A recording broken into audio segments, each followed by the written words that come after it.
साल की सभी 24 एकादशियों में से निर्जला एकादशी सबसे अधिक महत्वपूर्ण एकादशी है। बिना पानी के व्रत को निर्जला व्रत कहते हैं और निर्जला एकादशी का उपवास किसी भी प्रकार के भोजन और पानी के बिना किया जाता है। जो श्रद्धालु साल की सभी 24 एकादशियों का उपवास करने में सक्षम नहीं है, उन्हें एक केवल एकादशी यानी निर्जला एकादशी का उपवास करना चाहिए, क्योंकि निर्जला एकादशी उपवास करने से दूसरे सभी एकादशियों का लाभ मिल जाता है। इस उपवास के कठोर नियमों के कारण सभी एकादशी व्रतों में निर्जला एकादशी व्रत सबसे कठिन माना जाता है। निर्जला एकादशी व्रत को करते समय श्रद्धालु लोग भोजन ही नहीं बल्कि पानी भी ग्रहण नहीं करते। निर्जला एकादशी से संबंधित पौराणिक कथा के कारण इसे पांडव एकादशी और भीमसेन एकादशी या भीम एकादशी के नाम से भी जाना जाता है। पांडवों में दूसरा भाई भीमसेन खाने पीने का अत्यधिक शौकीन था और अपनी भूख को नियंत्रण करने में सक्षम नहीं था। इसी कारण वह एकादशी व्रत को नहीं कर पाता था। भीम के अलावा बल्कि बाकी पांडव भाई और द्रौपदी साल की सभी एकादशी व्रत को पूरी श्रद्धा भक्ति से किया करते थे। भीमसेन अपनी इस लाचारी और कमजोरी को लेकर काफी परेशान था।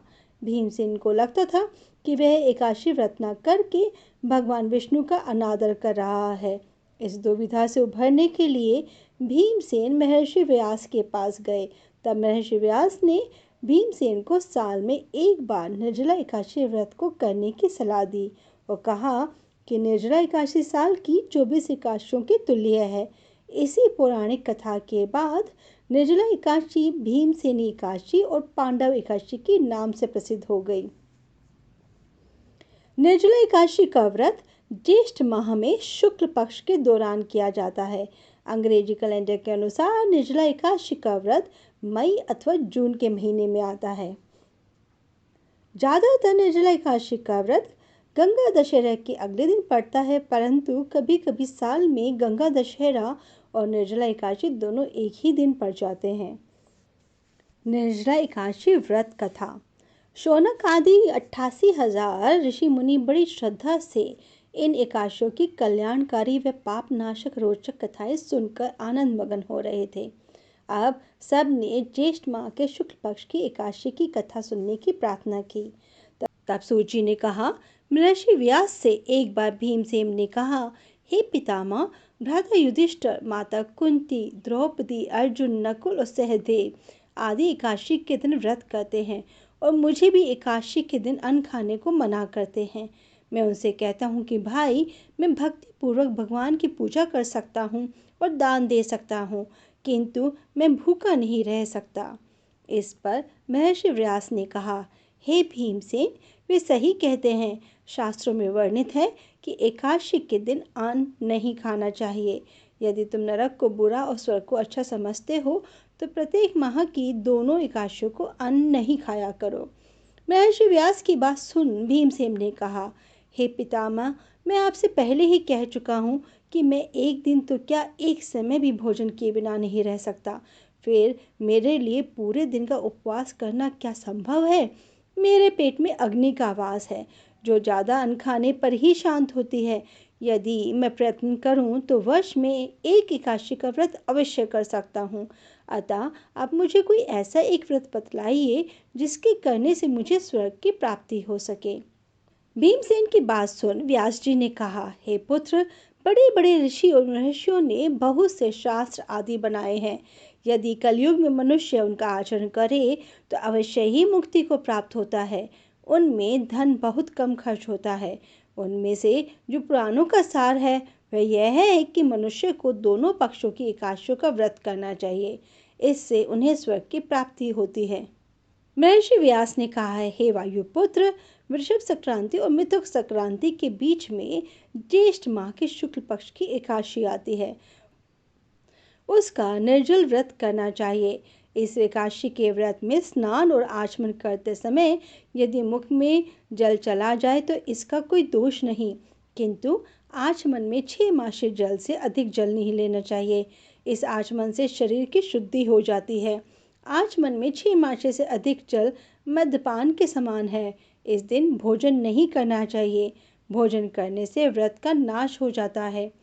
सूर्योदय से सूर्यास्त तक यदि मनुष्य जलपान ना करे तो उसे 12 एकादशियों के फल की प्राप्ति होती है। द्वादशी के दिन सूर्योदय से पहले ही उठना चाहिए। इसके पश्चात भूखे ब्राह्मण को भोजन कराना चाहिए। तत्पश्चात स्वयं भोजन करना चाहिए। हे भीमसेन, स्वयं भगवान ने मुझसे कहा था कि इस एकादशी का पुण्य सभी तीर्थों और दान के बराबर है। एक दिन निर्जला रहने से मनुष्य पापों से मुक्त हो जाता है।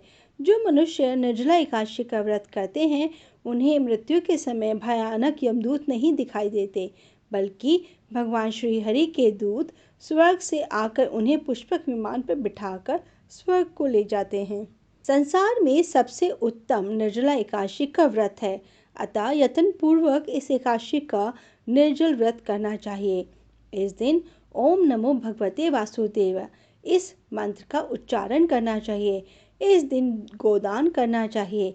इस एकादशी को भीमसेनी या पांडव एकादशी भी कहते हैं।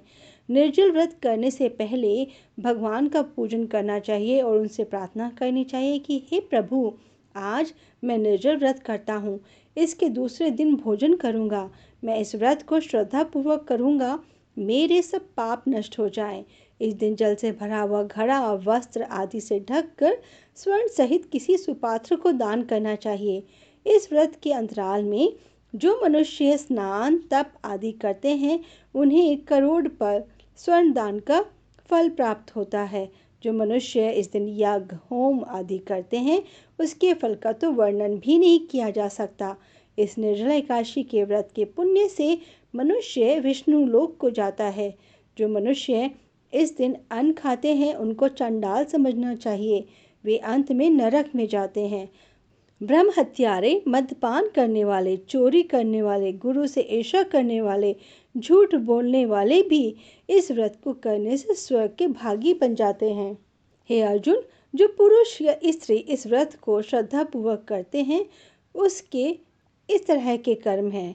उन्हें सर्वप्रथम विष्णु भगवान का पूजन करना चाहिए। तदुपरांत गोदान करना चाहिए। इस दिन ब्राह्मणों को दक्षिणा देनी चाहिए। निर्जला के दिन अन्न, वस्त्र, छत्र आदि का दान करना चाहिए। जो मनुष्य इस कथा का प्रेम पूर्वक श्रवण करते हैं तथा पठन करते हैं वे भी स्वर्ग के अधिकारी हो जाते हैं। एकादशी व्रत कैसे प्रारंभ हुआ? भगवती एकादशी कौन है? इस संबंध में पद्म पुराण में कथा है कि एक बार पुण्य श्लोक धर्मराज युधिष्ठिर को लीला पुरुषोत्तम भगवान श्री कृष्ण ने समस्त दुखों, त्रिविध तापों से मुक्ति दिलाने, हजारों यज्ञों के अनुष्ठान की तुलना करने वाले, चारों पुरुषार्थों को सहज ही देने वाले एकादशी व्रत करने का निर्देश दिया। एकादशी व्रत उपवास करने का बहुत महत्व होता है। साथ ही सभी धर्मों के नियम भी अलग अलग होते हैं। खासकर हिंदू धर्म के अनुसार एकादशी व्रत करने की इच्छा रखने वाले मनुष्य को दशमी के दिन से ही कुछ अनिवार्य नियमों का पालन करना चाहिए। ये हैं एकादशी व्रत उपवास के नियम। दशमी के दिन मांस, लहसुन, प्याज, मसूर की दाल आदि निषिद्ध वस्तुओं का सेवन नहीं करना चाहिए। रात्रि को पूर्ण ब्रह्मचर्य का पालन करना चाहिए तथा भोग विलास से दूर रहना चाहिए। एकादशी के दिन प्रातः लकड़ी की दातुन ना करें। नींबू, जामुन या आम के पत्ते लेकर चबा लें और उंगली से कंठ साफ कर लें। वृक्ष से पत्ता तोड़ना भी वर्जित है, अतः स्वयं गिरा हुआ पत्ता लेकर सेवन करें। यदि यह संभव ना हो तो पानी से 12 बार कुल्ले कर लें। फिर स्नान आदि कर मंदिर में जाकर गीता पाठ करें या पुरोहित जी से गीता पाठ का श्रवण करें। फिर प्रभु के सामने इस प्रकार प्रण करना चाहिए कि आज मैं चोर, पाखंडी, दुराचारी मनुष्यों से बात नहीं करूँगा और ना ही किसी का दिल दुखाऊंगा। रात्रि को जागरण कर कीर्तन करूँगा। तत्पश्चात ओम नमो भगवते वासुदेवाय इस द्वादश मंत्र का जाप करें। राम, कृष्ण, नारायण आदि विष्णुओं के सहस्त्र नाम को कंठ का भूषण बनाएं।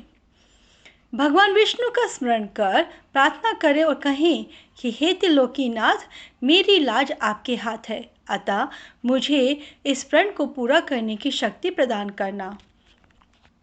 यदि भूलवश किसी निंदक से बात कर भी ली तो भगवान सूर्य नारायण के दर्शन कर धूप दीप से श्री हरि की पूजा कर क्षमा मांग लेनी चाहिए। एकादशी के दिन घर में झाड़ू नहीं लगाना चाहिए, क्योंकि चींटी आदि सूक्ष्म जीवों की मृत्यु का भय रहता है। इस दिन बाल नहीं कटवाना चाहिए, न अधिक बोलना चाहिए। अधिक बोलने से मुख से न बोलने वाले शब्द भी निकल जाते हैं। इस दिन यथाशक्ति दान करना चाहिए, किंतु स्वयं किसी का दिया हुआ अन्न आदि कदापि ग्रहण न करें। दशमी के साथ मिली हुई एकादशी वृद्ध मानी जाती है।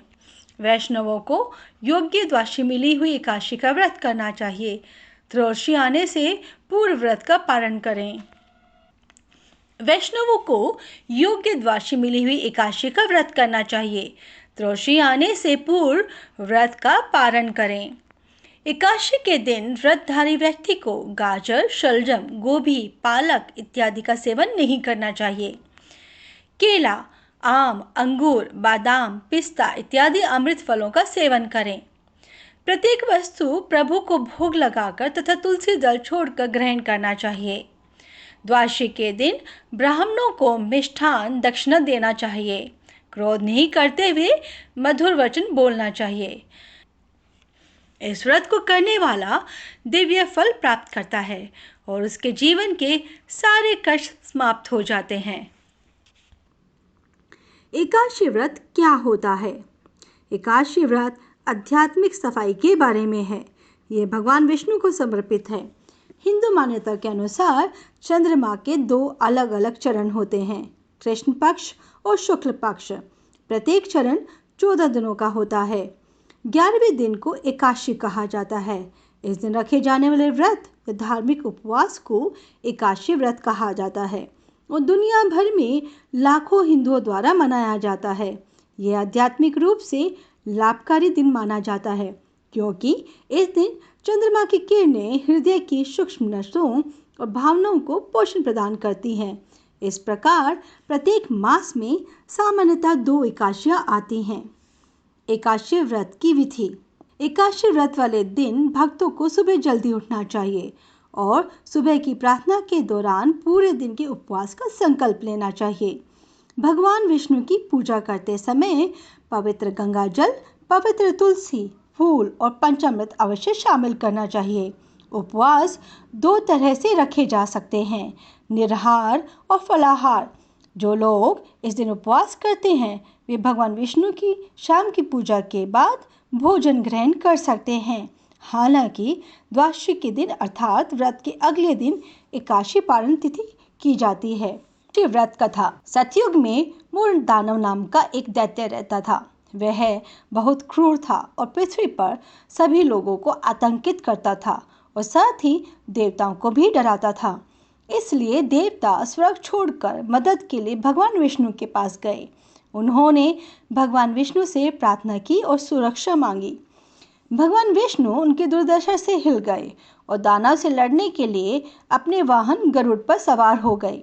मूर्दानव और भगवान विष्णु के बीच 1000 वर्षों तक युद्ध चला। मूर्दानव पूरी शक्ति और ऊर्जा के साथ लड़ रहा था।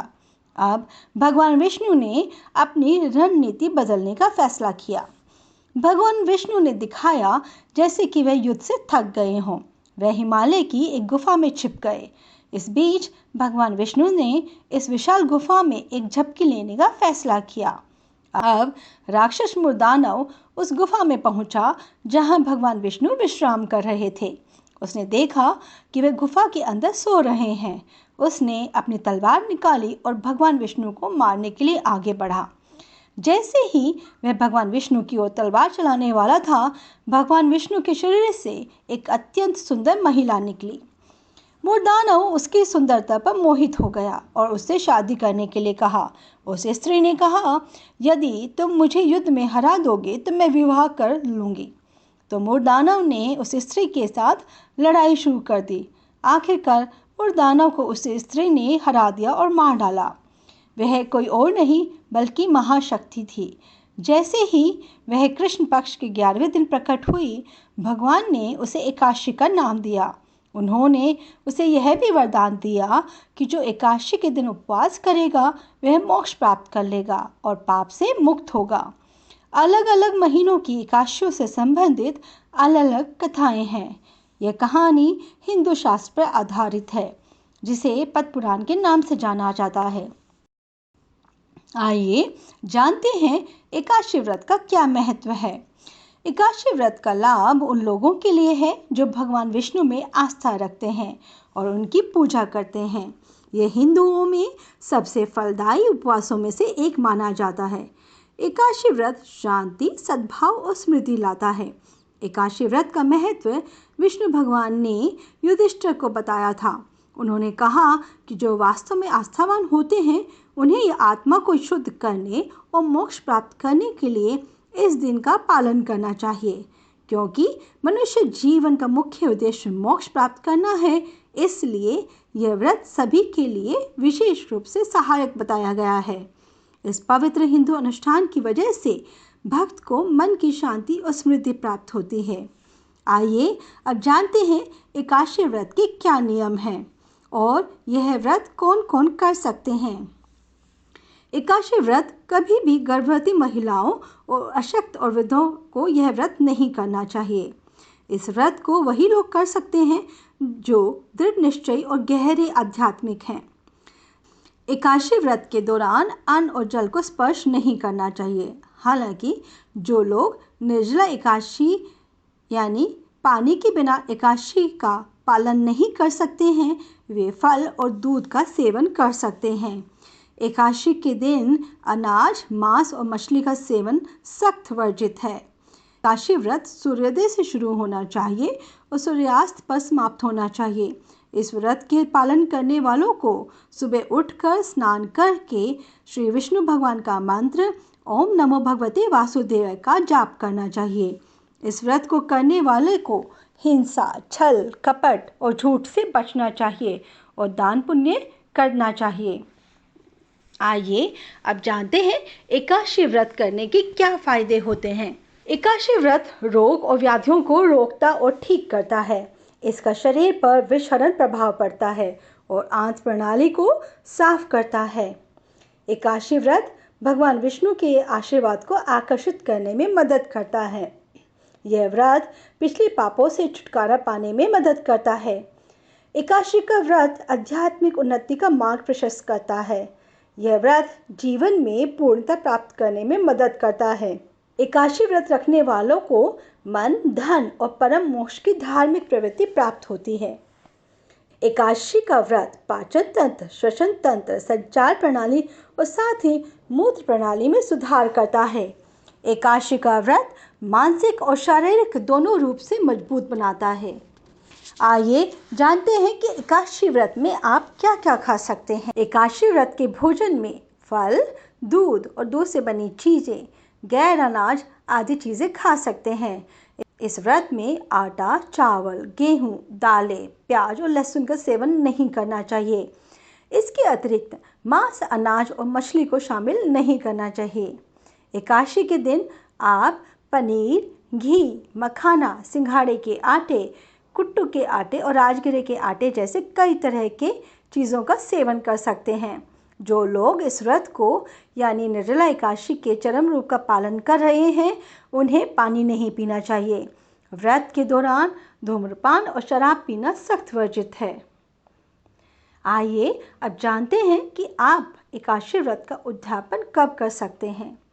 एकादशी के व्रत का उद्यापन विशेषकर माघ शीर्ष के महीने में माघ माह में या भीम तिथि के दिन करना चाहिए। 14 एकादशियाँ करने के बाद ही उद्यापन किया जाना चाहिए। उद्यापन किसी योग्य आचार्य के मार्गदर्शन में किया जाना चाहिए। उद्यापन पूजा में तांबे के कलश में चावल भर कर रखें और अष्टदल कमल बनाकर भगवान विष्णु और लक्ष्मी का पूजन करें।